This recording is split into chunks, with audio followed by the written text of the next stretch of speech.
Ito na yung ginagawang bahay para sa pamilyang nasunugan. Kaya po rin, maraming salamat po sa tulong niyo po sa amin. Kung wala po kayo, wala po kaming bahay. Kapalit po doon sa nasunog namin bahay. Maraming salamat po at maraming salamat din po kay Christine Baltasar. Maraming salamat po. Nagdarasal po kayo lagi. Sana po marami pa po kayong matulungan. Katulad po. Maraming salamat po.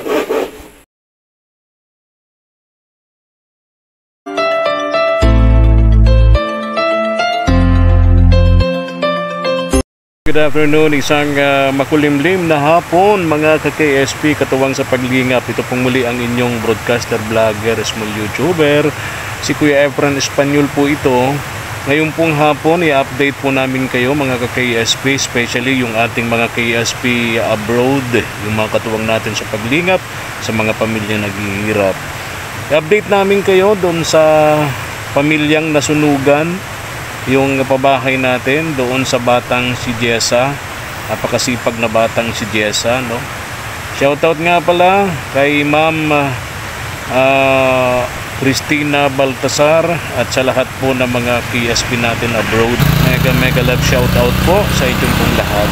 Nung isang araw po galing tayo rito, hindi na lang po natin inilagay sa ating upload videos.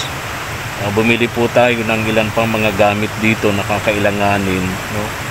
And ngayong araw, 3 days after naman galing tayo rito, update namin kayo. Sigurado ako na malaki na po ang development doon sa pabahay natin para sa pamilyang nasunugan dito sa lugar na to.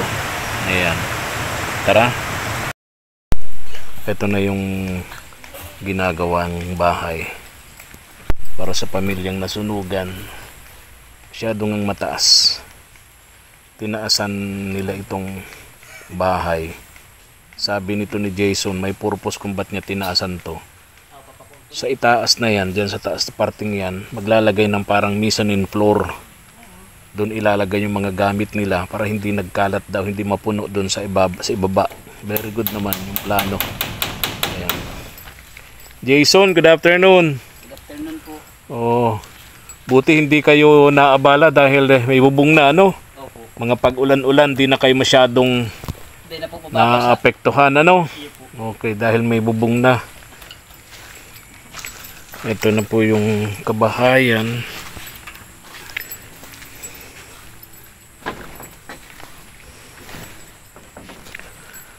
Ayan. Dito ang main door. Nakatapat doon, no, sa dating bahay ni Jean. Ayun, yung dating bahay ni Jean na pinagawa ni Kuya Bal na binenta ni Jean, yun, no. Magkapit bahay sila dito nung dating bahay ni Jean na binenta, pinagawa ni Kuya Bal matubang ng Kalingap. Ngayon, kulang ng 4 na supot ng semento. Bibili ako ngayon para mailagay na rito. Karoon na ito ng flooring, saka finishing din naman itong sa loob.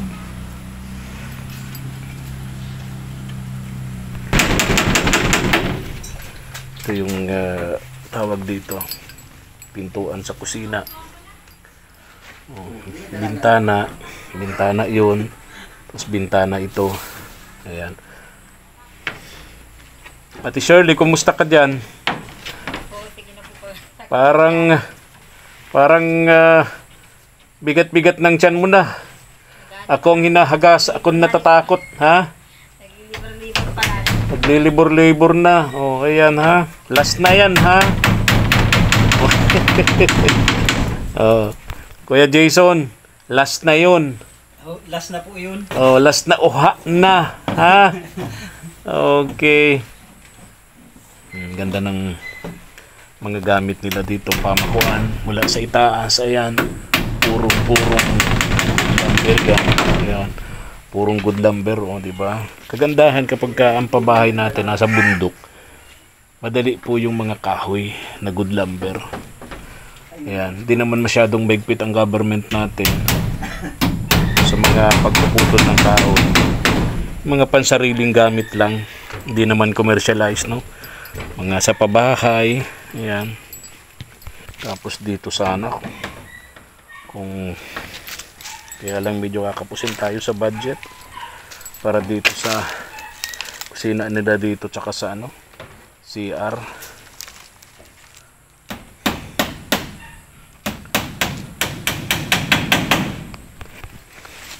Pag ito na lagyan na ng dingding, tibay niyang kahoy, mga good lumber. Pag nalagyan na ng dingding to, okay na. Tapos ito malagyan pa ng semento yung flooring, pwede na nilang lipatan. Pwede na nila itong lipatan. Kaya mga ilang araw tong flooring nito, semento sa loob. Ilang araw na. Papatuyuin. Bawa, bukas magawa nyo. Mga ano lang po yan.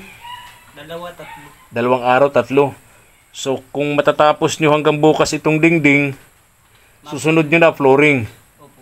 Araw ngayon, Martes, no? Martes po. Siguro, babalik ako ng linggo, baka tapos na to, no? Opo, linggo. Tapos na po yan. Oo. May kunting blessing. Tapos, kahit sa isang platong pansit, no? Iyo po. Pwede na yon. Para pagkapag panganak nitong asawa mo si Shirley, dito na kayo diretso. Opo. Di ba? Tapos ito, di ba yung sa tindahan dyan, ano? Di ba? Kailang may tindahan sa harap, makahiya naman. Kailan sabi ko nga, titinda ninyo yung mga gulay galing sa bundok. Ay, iyo po. O para hindi naman makatalo yung tindahan doon kapitbahay nyo. Di ba? Gulay, tapos nyug. Ha? Mga nyug. Mga nyog, oo. Panggata. Nagibong. Oo. Dito ang main door nila. Ayun, kitang-kita yung bahay ni Jean yun, oh. Yung dilaw. Yung binenta niya. Sana kaya yun si Jean ngayon. Kuya Jason, 4 na supot pa, ano? Bibili ako ngayon, ano? 4 na bag po. 4 na supot na semento, ano? Tapos ito, kasama na ito, yung flooring dyan, yung finishing niya para malinis kayo dito sa loob, di ba? Labas. Ha? Luwas lang po ang... May 2 pa dyan. Baka po So yung bali 6 na supot, kasama na hindi lang flooring, kasama na yung finishing Opo. sa dingding. Oy, very good, very good. Ngayon, sabi mo, kaya mo tinaasan ito ng ganito kataas, may purpose ka nito. Sabi mo, maglalagay ka ng parang mezzanine floor. Maglalagay po ako dito ng parang sa Bicol Tinabaw. Sa Bicol Tinabaw. Oo. Lagayan ng gamit sa taas para hindi makalat sa baba. Naalala ko nun, yung lola ko nun, doon sa Danawan, merong ganyan. Doon, yung mga bata kami, doon kami natutulog sa taas. Tinasa Tinabaw po. Oo, kung tawagin Tinabaw. So yan ang ilalagay mo dyan. Opo, hanggang dito po. Oh, yung sahig niyan, yung ano lang, Yung kawayan. Kawayan po, Oh, very good. Kasi may mga kahoy-kahoy naman dito, pwedeng pamakuan din, ano? ayun po. Oh, very good yun. Tapos dito sa ano, kusina, madagdagan mo ano, dirty kitchen ba, no? Para lumaki-laki to. Ano? Ayun po. Dirty kitchen. Saka CR. Oo, saka CR. Marami namang gamit materialis din sa gubat, no? Ayun po. Gulpi po dyan kahoy na bilog. Tama, tama. Bilog po ito. Oo, oo. Bili na lang ako ng mga pamako, 'di ba? Yung pako at iba pa ano para dito.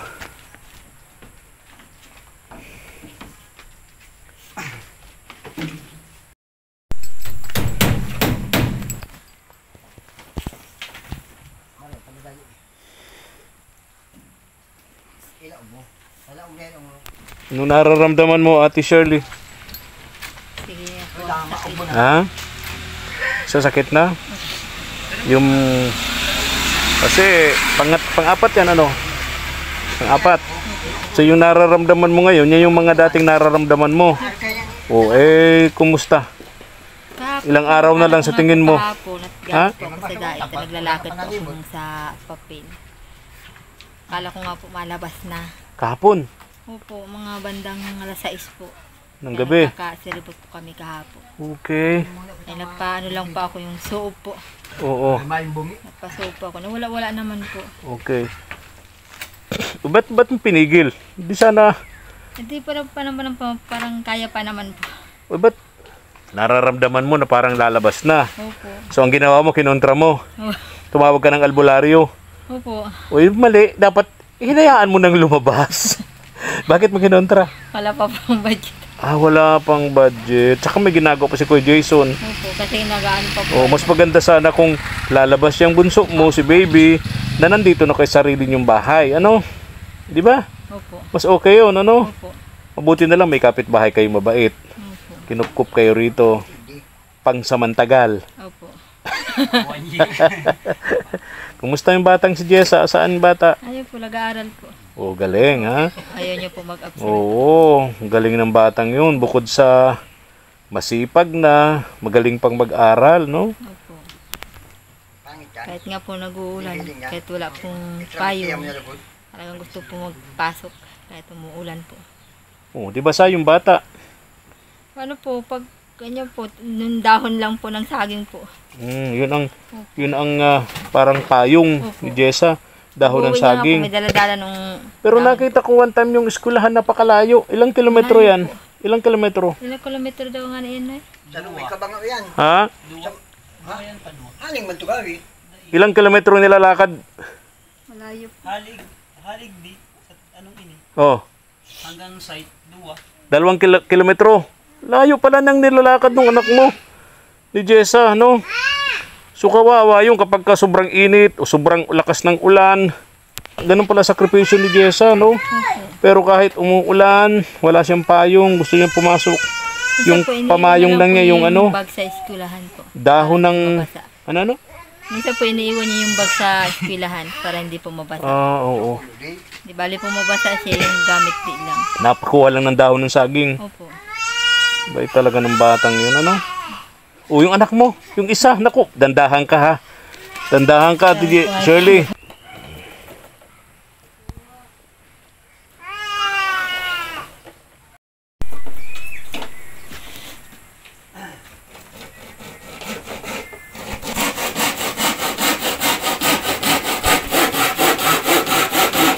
Dito sana sa lugar na to, yung kusina, yung parang dirty kitchen nila, saka CR dito. May tinapay ako dito, Ate Shirley. Salamat po. Diyan mo ito. Bigyan mo yung mga anak mong tinapay. Salamat po. Ikaw po.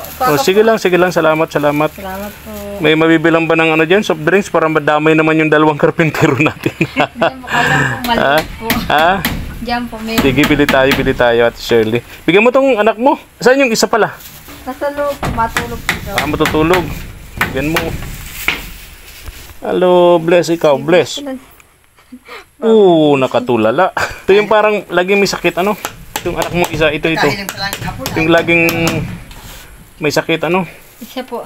Iyan nga, ito nga. Opo. Okay na ngayon, magaling-galing na siya. Okay man na po siya. Okay na. Talagang dami po yung talagang dito siya sa mga pagkain pagdating. Bawal, Dami ano? bawal. Ibang linyada.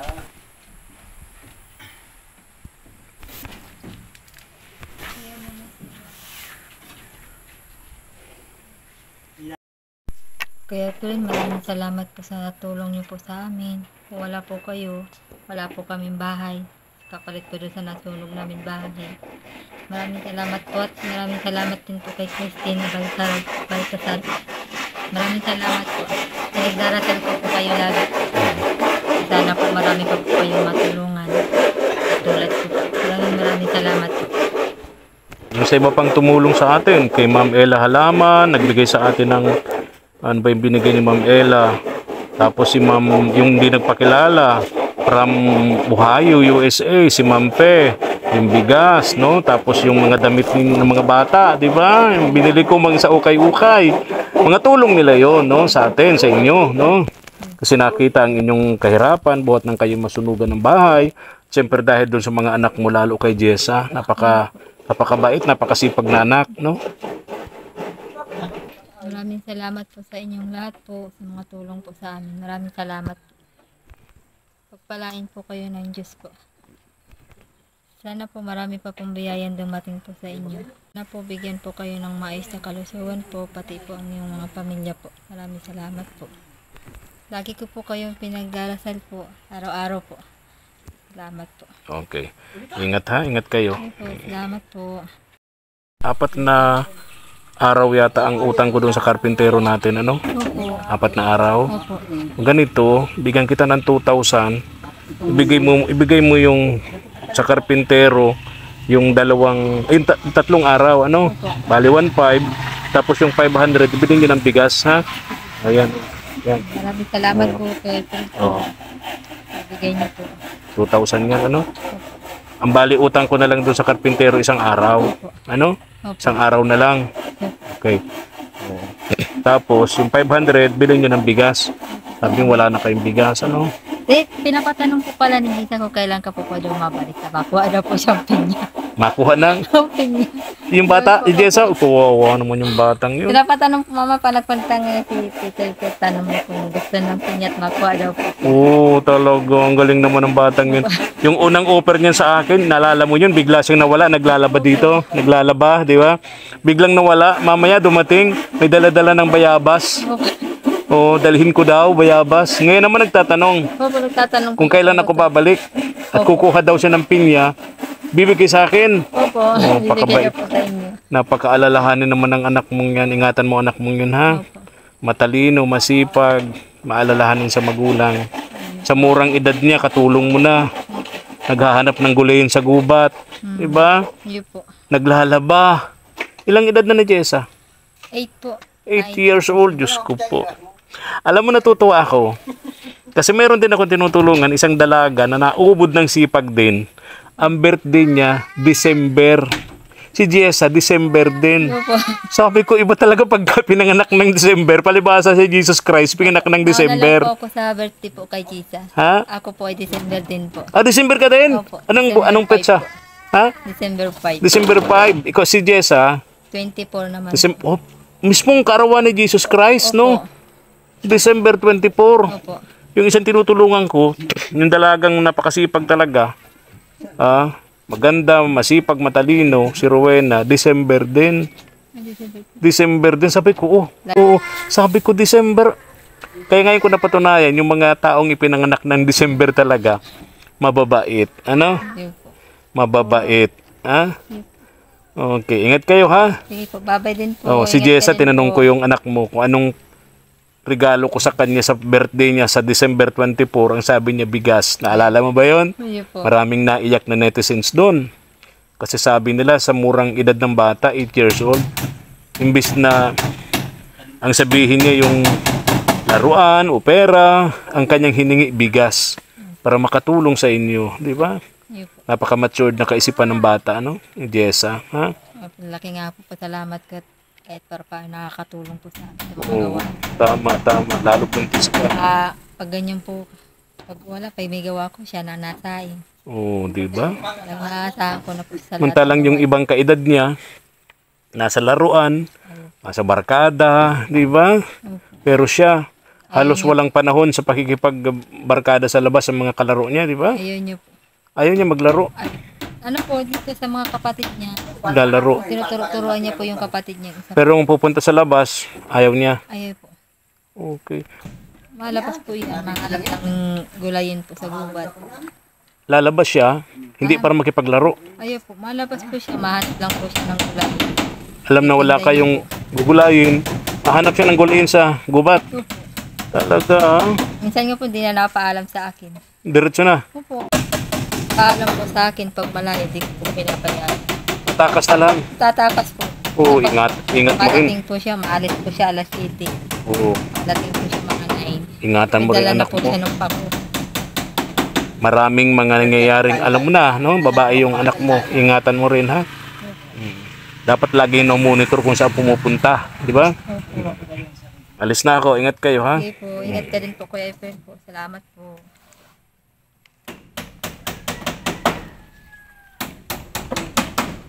Ay, Jason, balik ako ng linggo, ha? Ingat po. Oo. Belated happy birthday Okay. pala. Ay, salamat. Thank you. Ayan. Bakit malbet din si Kuya Efren?